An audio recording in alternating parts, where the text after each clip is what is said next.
The galaxy didn't end with a bang, but with a sigh of absolute crushing order. For 10,000 years, the celestial concordance held sway. A vast, intricate lattice of empires woven from the cold logic of the Velnari, the ancient patience of the Mycelian symbiotes, and the unyielding discipline of the Cathar hegemony. Their rule wasn't tyranny in the crude sense. It was inevitability. Planets bloomed under their meticulous stewardship, trade flowed along hyperlanes like blood through arteries, and conflict was a relic, a messy, inefficient aberration scrubbed from the cosmic ledger. Peace reigned, sterile, perfect, dead. And then there was Sol, a single insignificant yellow star, cradling a single insignificant blue-green marble, Earth, humanity. A species the Concordance had catalogued centuries ago as Homo sapiens, Class 7 Deathworlder, high aggression, unstable social cohesion, biologically redundant. A footnote, a curiosity best left quarantined behind the shimmering, impenetrable energy barrier known as the Veil of Silence. A barrier not of force, but of ignorance. The Concordance didn't fear Earth. They simply deemed it irrelevant, a chaotic, violent backwater unworthy of integration, too dangerous to ignore completely. So, they walled it off, watched, waited, and subtly, relentlessly. The pressure wasn't overt war. Not yet. It was the slow, suffocating squeeze of cosmic isolation. Concordance patrols, sleek obsidian daggers against the velvet black, maintained a constant silent vigil just beyond the veil. Their sensors probed, their long-range comms jammed any attempt at outward communication with chilling efficiency. Resources dwindled.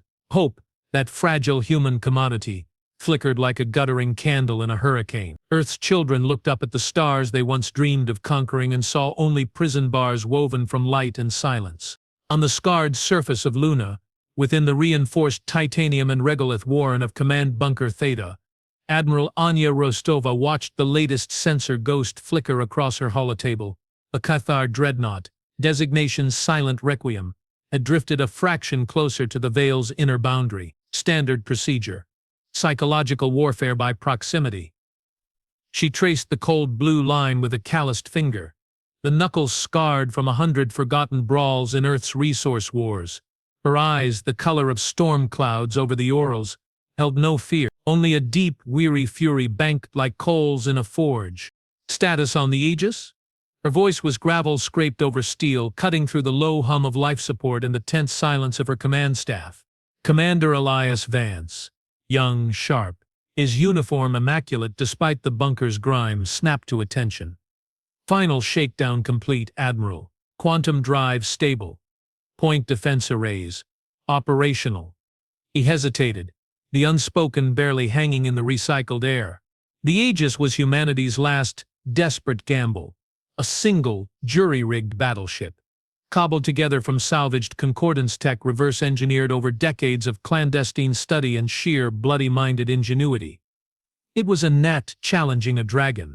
Rostova grunted, her gaze fixed on the dreadnought's icon. Operational. Good enough. She turned, her movements economical, radiating a contained power that filled the cramped space. They think we're broken, starving, divided. They see our history. The wars, the collapses, the near-extinction events, and they see confirmation of their Deathworlder label. They don't see the forge. She slammed a fist lightly on the table, making the whole projection waver. Every famine, every plague, every time we turned our cities to ash. We learned, we adapted, we got meaner. A flicker of something, respect, fear, awe, crossed Vance's face. Rostova wasn't just an admiral. She was a symbol, a survivor of the Martian dust wars, the Titan uprising, the silent siege itself. She embodied the brutal resilience, the concordance so casually dismissed. Light years away, aboard the crystalline command spire of the Silent Requiem, High Strategos Kaelin of the Cathar hegemony observed the same sensor data.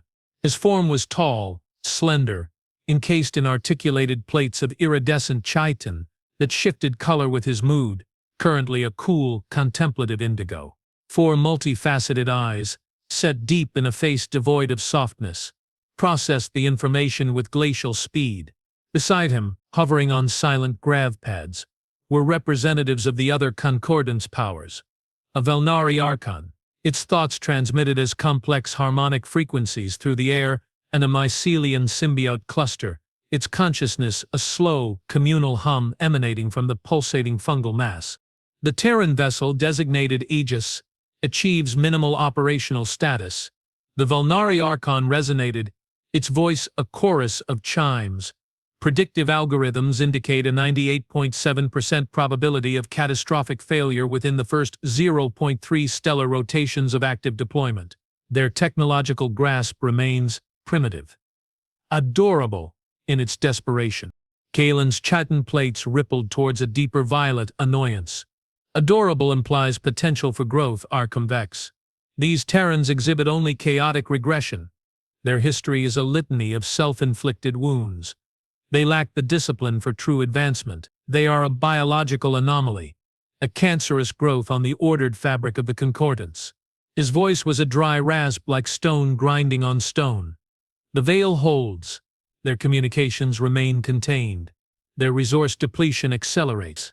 They will either consume themselves or finally accept the inevitable assimilation under hegemony oversight. A simple, clean solution. The mycelian symbiote pulsed gently, its collective thought a slow, earthy rumble. Assimilation requires compatibility. Terran biology is volatile, unpredictable. Their neural pathways exhibit chaotic resonance patterns incompatible with symbiotic integration. Assimilation may prove inefficient. Containment remains optimal. Kalen inclined his head slightly. Efficiency was the hegemony's creed. Containment was efficient. Annihilation, while satisfyingly final, was wasteful. Let the Terrans rot in their cage. Let their chaotic energy burn itself out.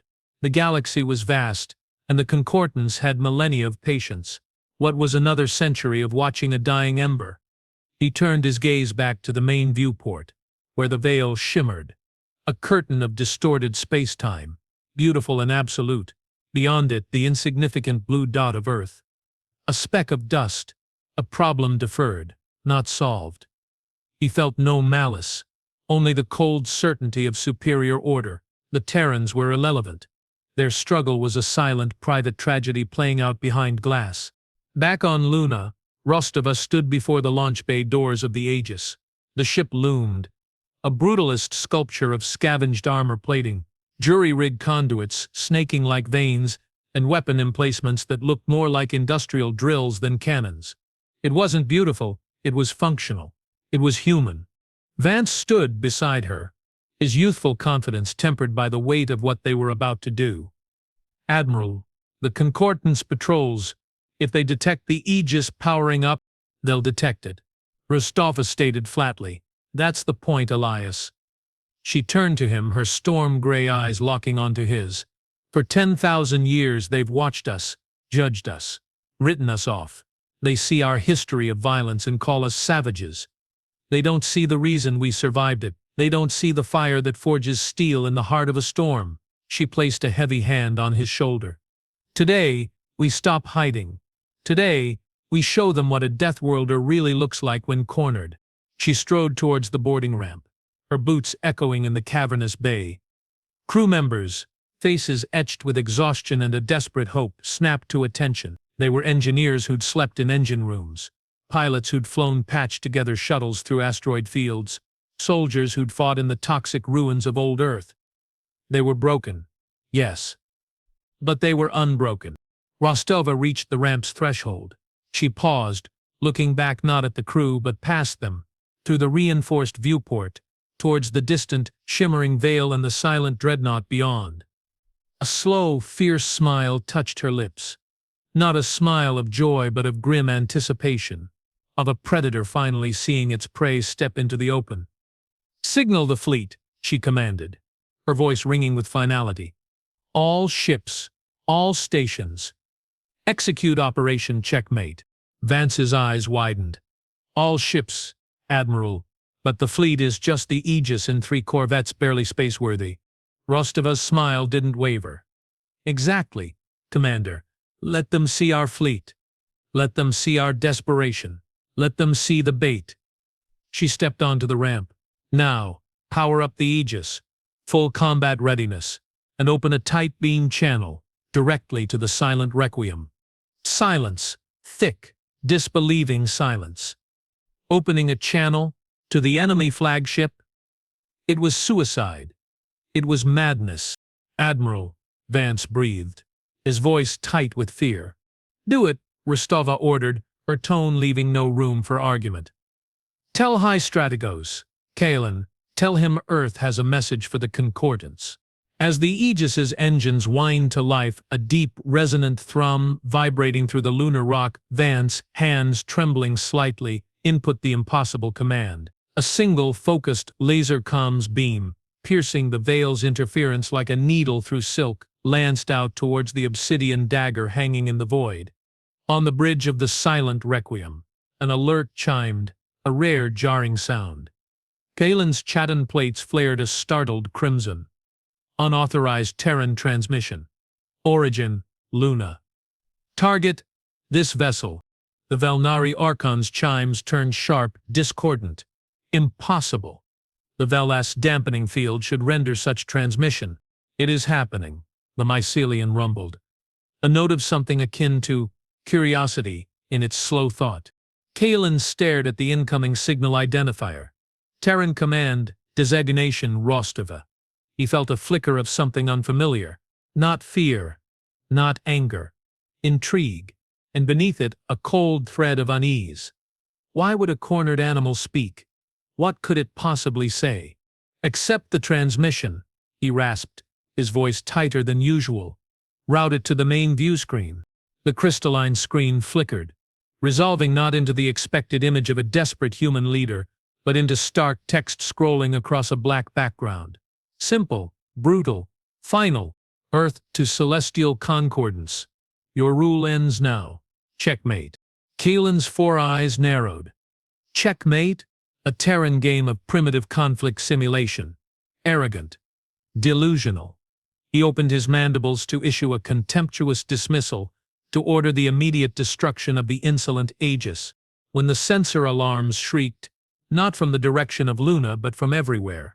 Deep within the veil of silence, hidden for centuries in the blind spots created by the Concordance's own sensor harmonics, thousands of human vessels, not just the Aegis and its pathetic escorts, but a vast, silent armada of refitted freighters, converted asteroid miners, and stealth-coated fighters powered up simultaneously. Their drives flared, not with the clean blue of Concordance tech, but with the raw, unstable crimson of overcharged fusion cores pushed far beyond safe limits. They didn't form a battle line. They didn't broadcast threats. They simply appeared, like ghosts rising from the grave of human history, and their weapons, cobbled together from scavenged parts and terrifyingly innovative designs, locked onto every Concordance patrol ship within range. The veil of silence didn't just hold back humanity. For 10,000 years it had also blinded the Concordance to what humanity had become in the dark. High Strategos Kalen stared at the tactical display exploding with red contacts, thousands of them, erupting from the very barrier meant to contain them. His Chatten plates cycled through frantic shades of crimson and violet. The simple text on the screen burned into his vision, Checkmate. The silent siege was over.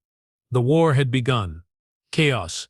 Not the chaotic violence the Concordance expected from Deathworlders, but a terrifyingly organized chaos. Human ships, small, fast, and seemingly held together by hope and duct tape, swarmed the larger, more ponderous Concordance patrols like angry hornets. They didn't engage in elegant fleet maneuvers. They employed brutal close-quarters tactics, honed in the asteroid belts and ruined orbital stations of Sol. They rammed. They grappled. They overloaded their own reactors as suicide bombs, detonating with enough force to cripple a Cathar frigate. The Aegis, under Rostova's iron command, became the spearhead. Its jury-rigged main cannon, nicknamed Old Betsy by the crew, fired slugs of compressed neutronium scavenged from dead stars, punching through Concordance shields like paper. Vance, at the tactical station, called out targets with a voice stripped of its earlier uncertainty. now sharp, precise, laced with the adrenaline of survival. Targeting Silent Dagger's primary thruster array.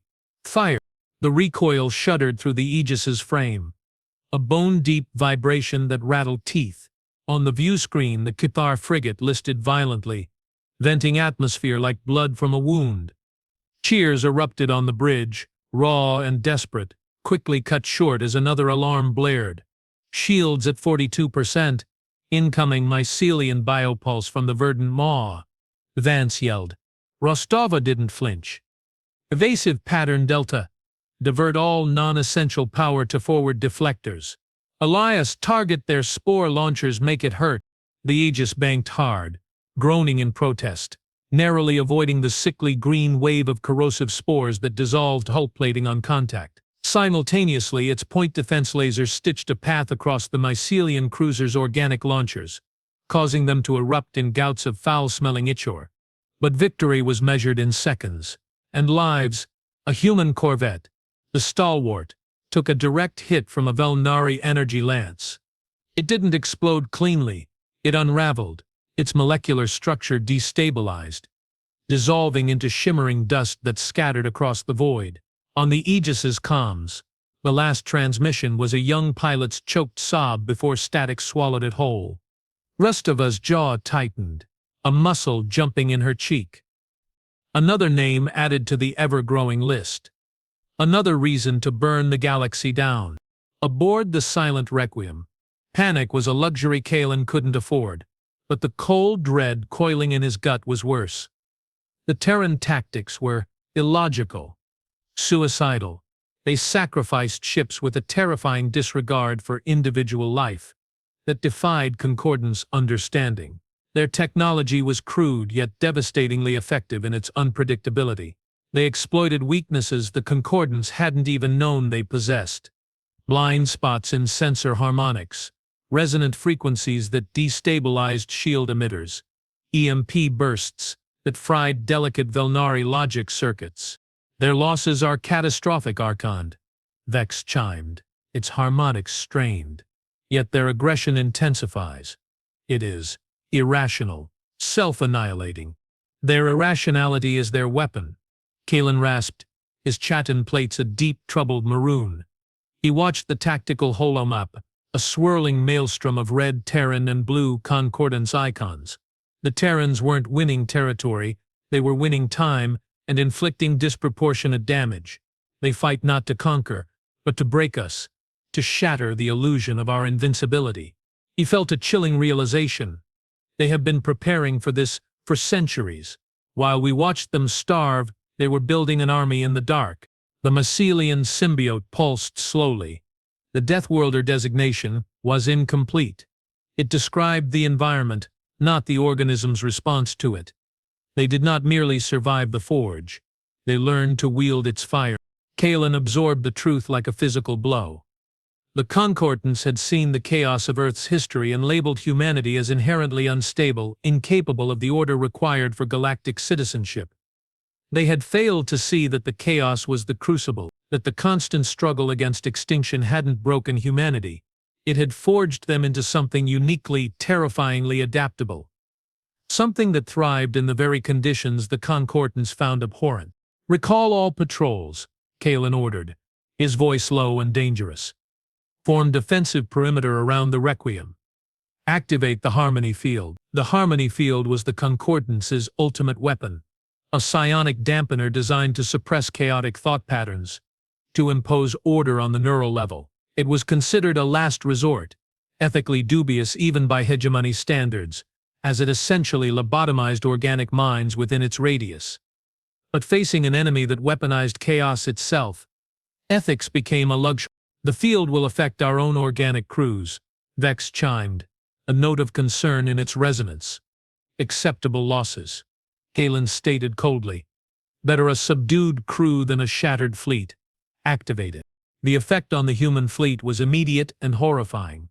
Pilots screamed as their thoughts fragmented, their coordination dissolving into incoherent static. Ships veered wildly off course, colliding with each other or drifting helplessly into enemy fire. The Aegis shuddered violently as the psionic wave hit.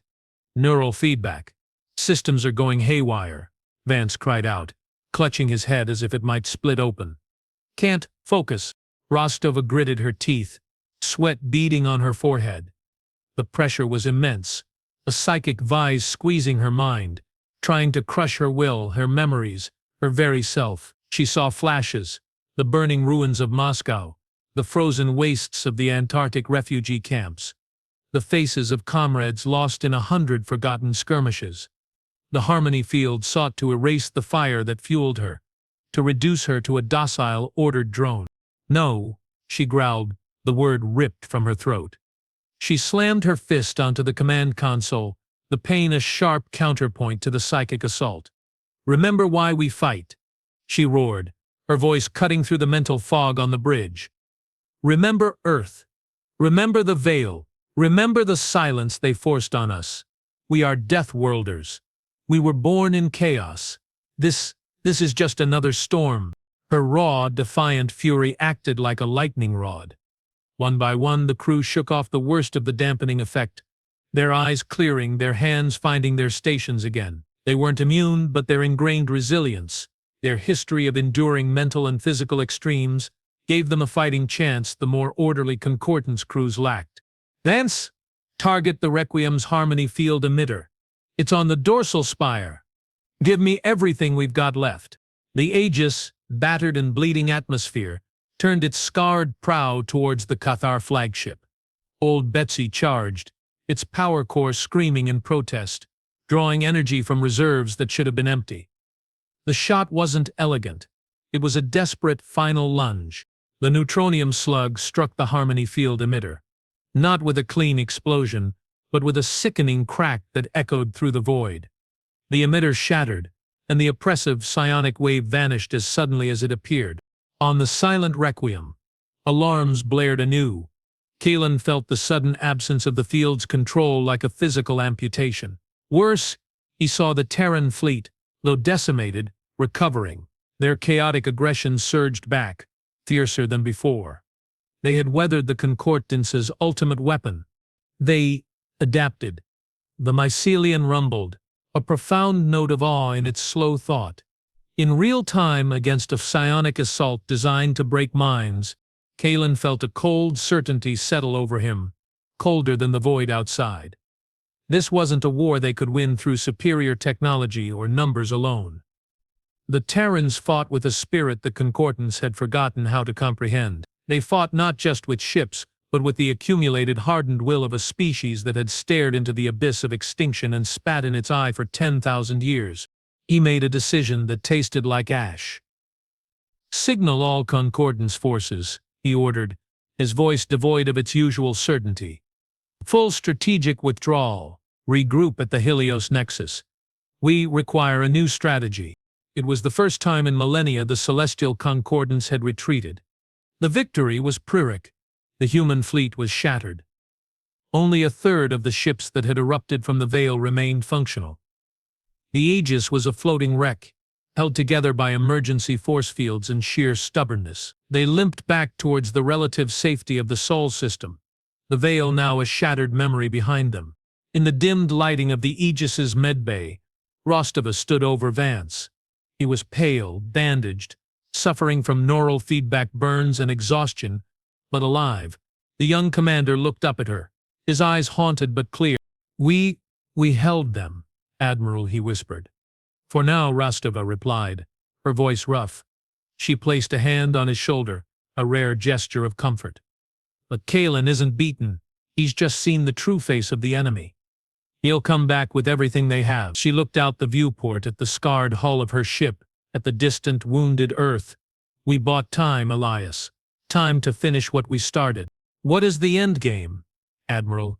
Vance asked, the question hanging heavy in the sterile air.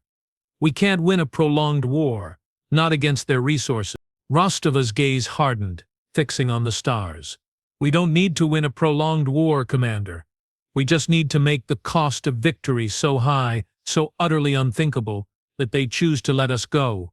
She paused, the weight of her next words pressing down. Operation Checkmate wasn't just about revealing our fleet. It was about revealing our resolve, and our final option. Vance's blood ran cold. He'd heard rumors, whispers in the deepest bunkers, of a project so secret, even most of command didn't know its details. Codenamed Scorched Earth. Not a weapon. A threat. Admiral. You wouldn't. Rostova met his eyes, her storm-gray gaze holding no apology. Only the terrible, necessary fire of a death-worlder who had seen too much. They gave us no choice but extinction or submission. We choose neither. We choose to make the galaxy remember Earth, even if it's only as a grave. Before Vance could process the horror, a new alert blared. Not from external sensors, but from deep within the Aegis's own systems. A Priority 1 internal comms channel, usually reserved for catastrophic breaches. Rostova's face went deathly pale. She snatched the comm unit. Rostova here. The voice that crackled back was thin, strained, laced with static and something else. Disbelief. It was Dr. Aris Thorne, head of the clandestine Scorched Earth project, broadcasting from a hidden lab deep within the lunar far side. Admiral, it's gone, the core, the Genesis seed, it's been stolen. Silence. Utter, crushing silence on the bridge. The Genesis seed. The heart of Scorched Earth. A device capable of triggering a cascading vacuum decay event. Not just destroying Earth, but unraveling the very fabric of space-time in a growing sphere, consuming star systems, potentially the entire galactic arm. It was the ultimate deterrent. The final, terrible ace up humanity's sleeve. A bluff so monstrous it was meant to never be called. Stolen. Rostova's mind raced.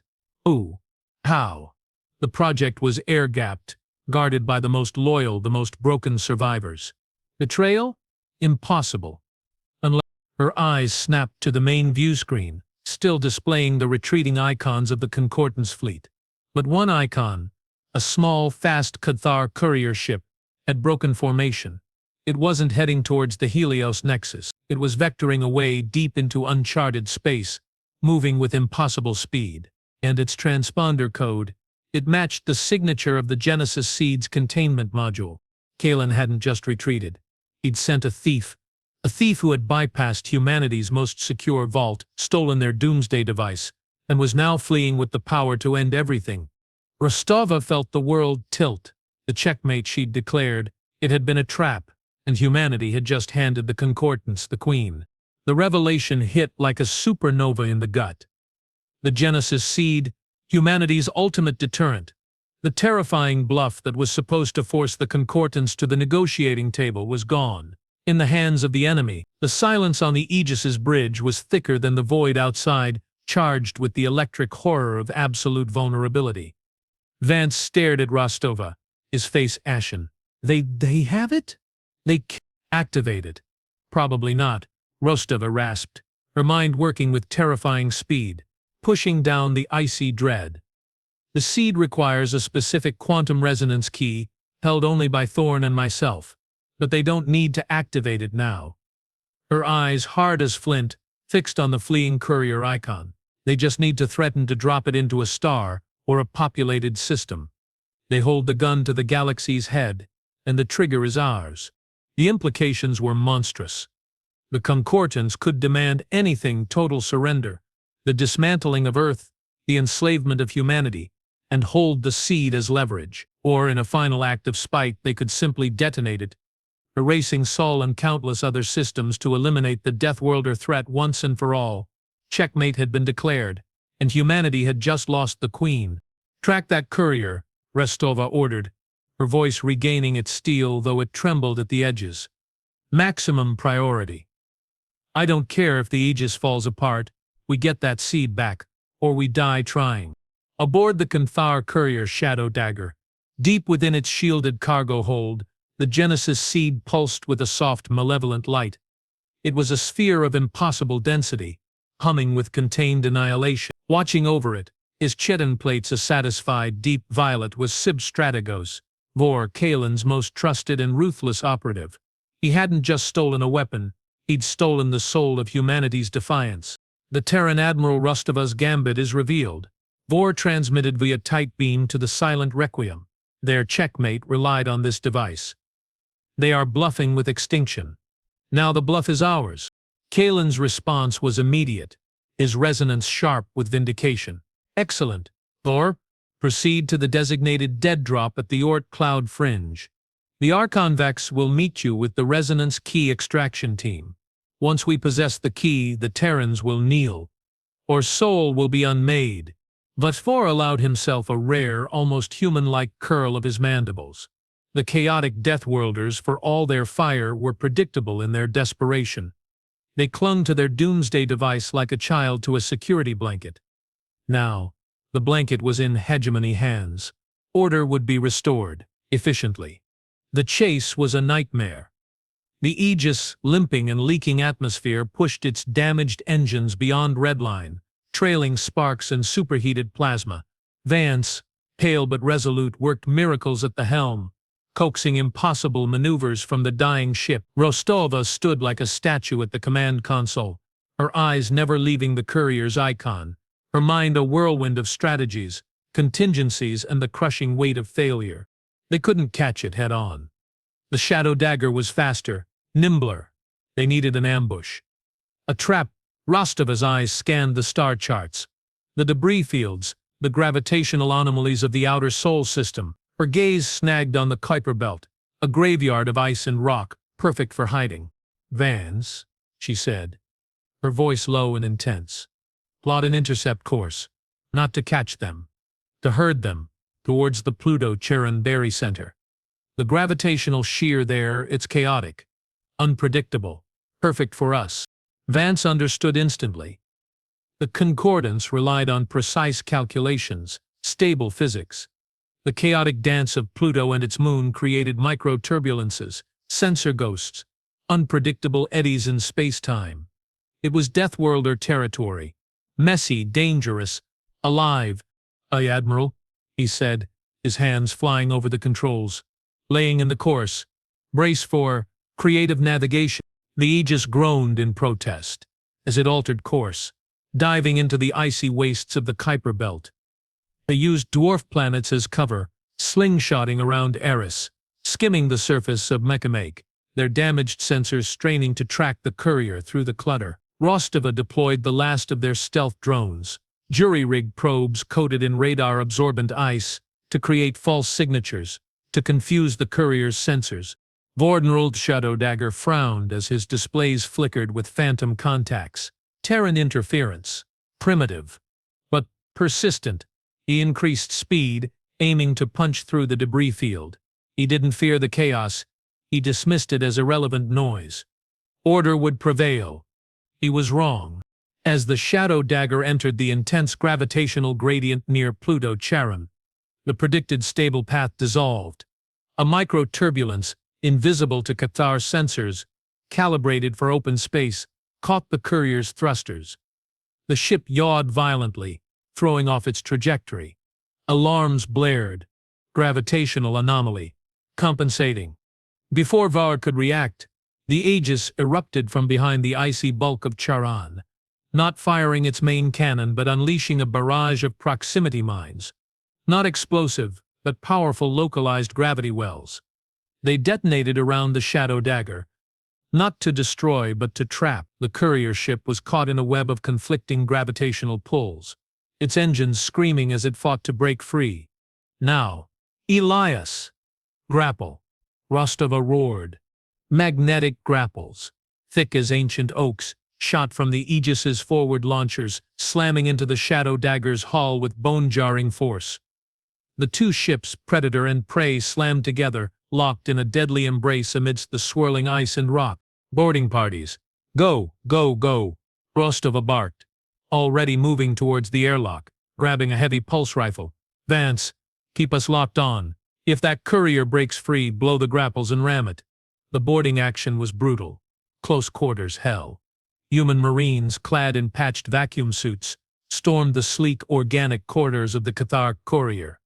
They fought not with the Concordance's disciplined formations, but with the ferocious improvisational savagery of alley fighters. They used welding torches as flamethrowers, jury-rigged sonic emitters to shatter Chetan, and sheer, terrifying audacity. Rostova led the charge, her pulse rifle barking, her movements a blur of controlled violence. She saw Vor ahead, guarding the cargo hold entrance, his chitin plates flaring crimson with rage. He raised a wicked-looking energy blade. "Terran," he hissed, his voice a guttural rasp. "You grasp at straws. The seed is hegemony property. Your defiance ends here." Rostova didn't answer. She fired not at Vidor, but at the ceiling above him.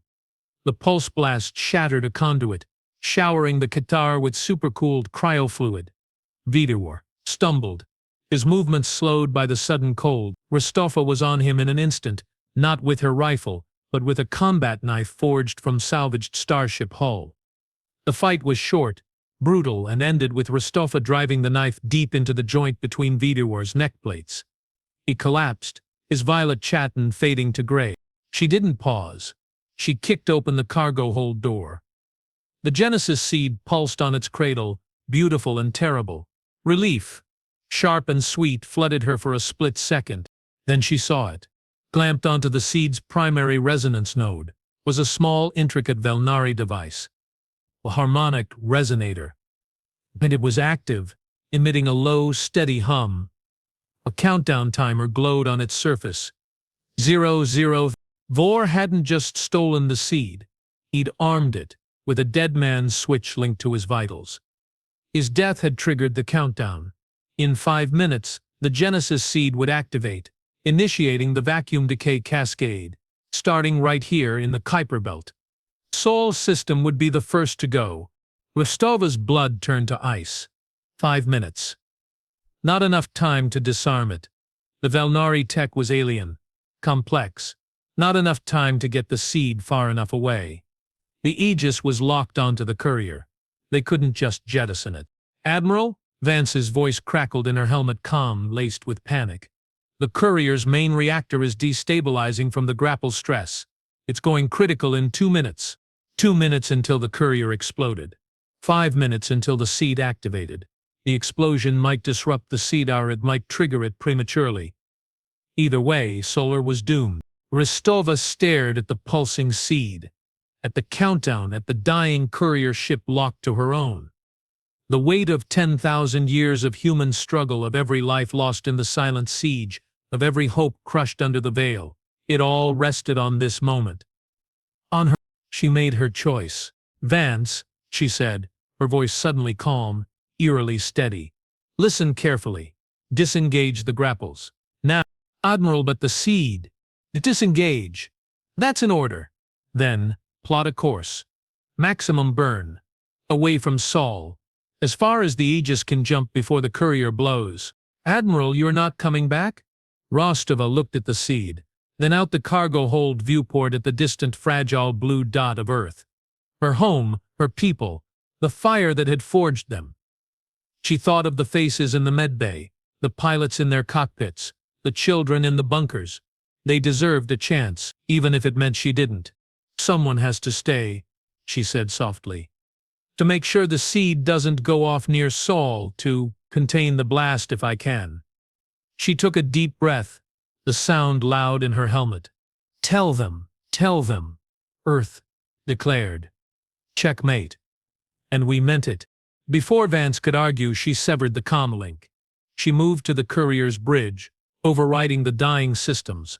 With hands that didn't tremble, she input new coordinates. Not away from Sol, but towards the heart of the Kuiper belt. Towards the densest cluster of dwarf planets and ice, a grave far from home. She activated the courier's last functional thrusters, pushing the locked ships, Aegis and Shadow Dagger, deeper into the icy maze. The Aegis's grapples disengaged with a final metallic shriek. Rostova watched on the viewscreen as her ship, her crew, her last hope turned and fled, its engines flaring with desperate speed. Alone now in the dying Cathar ship with the Genesis seed counting down 000115, Rostova did the only thing left. She rerouted all remaining power, life support, comms, everything into the courier's forward shields, not to protect herself, to contain. She aimed the ship, and the seed directly at the largest nearby ice dwarf, a frozen tomb named Gongong. If the vacuum decay started, maybe the sheer mass of the dwarf planet would absorb it. Slow it. She didn't know. It was a Deathworlder's gamble, a final, desperate throw of the dice. The countdown hit 0. The Genesis seed didn't explode with fire and light. It unfolded. Reality itself seemed to tear at the seams around it. Space warped, twisted, collapsing inwards towards the seed with terrifying silence. The vacuum decay cascade had begun.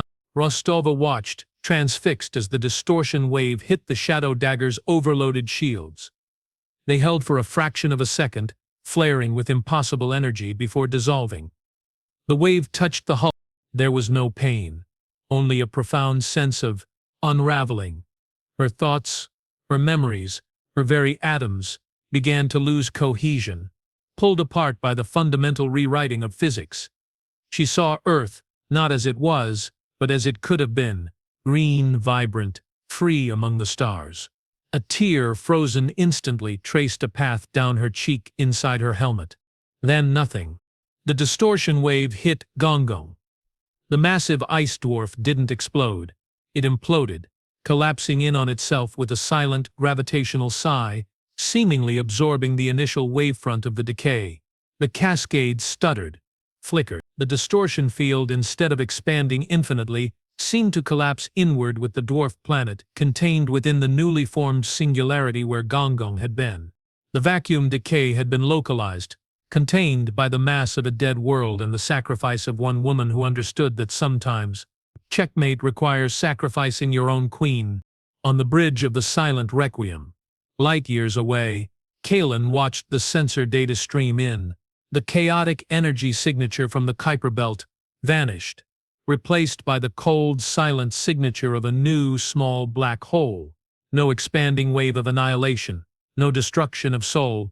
The Genesis seed, activated, Archonvex chimed, its harmonics filled with disbelief. But contained, how? The mycelian symbiote pulsed slowly, its thought profound. The Deathworlder used the chaos, used the mass of the dead world as a shield, sacrificed herself to contain her own weapon, to save her home. Kalen stood utterly still. The cold certainty of the hegemony, the belief in inevitable order cracked like thin ice. They had faced an enemy who didn't just fight with weapons but with a spirit that could weaponize sacrifice itself. An enemy who, in the final move, had chosen to protect rather than destroy, even as they held the power of gods. He looked at the tactical display. Sol's system was intact. The human fleet, though shattered, was regrouping. They had no doomsday device, but they had something far more dangerous. The legend of Anya Rostova, the legend of the Deathworlders who declared checkmate and meant it, even unto their own annihilation. The cost of conquering Earth, Kalen realized with chilling clarity, wouldn't just be ships and soldiers. It would be the soul of the Concordance itself.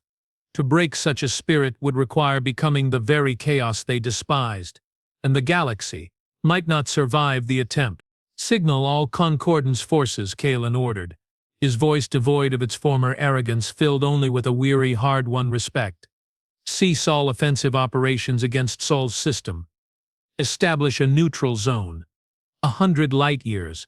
No patrols. No surveillance. He paused, the weight of 10,000 years of unchallenged rule settling on him. The Terrans have earned their silence. On Earth, in the ruins and the bunkers, in the domes on Mars and the stations orbiting Jupiter, humanity watched the skies. The Concordance ships were gone. The veil was truly broken, not by force but by the terrifying, beautiful cost of human defiance. They mourned Rostova. They mourned the Aegis, lost with all hands but for the few shuttles that escaped the Kuiper belt. They mourned the cost of their freedom, but they were free. Years later, a small, unmarked monument was erected on Luna facing the stars. Not to a general, not to a ship, but to a single word etched deep into the regolith, and in the quiet hum of rebuilt cities, in the laughter of children who would never know the veil, the legend grew. Not just of a war won, but of a species that stared into the abyss of its own making, and chose in the end to shield the light. The aliens had ruled the stars for millennia, but Earth had taught them the price of underestimating a Deathworlder's heart. The galaxy was vast, and peace was fragile, but for the first time in 10,000 years it was a peace humanity had earned. And somewhere in the silent dark where a dwarf planet had become a tomb, the echo of a final defiant move lingered. A reminder that the most powerful weapon in the universe wasn't a bomb, but the unbreakable will to protect what you love.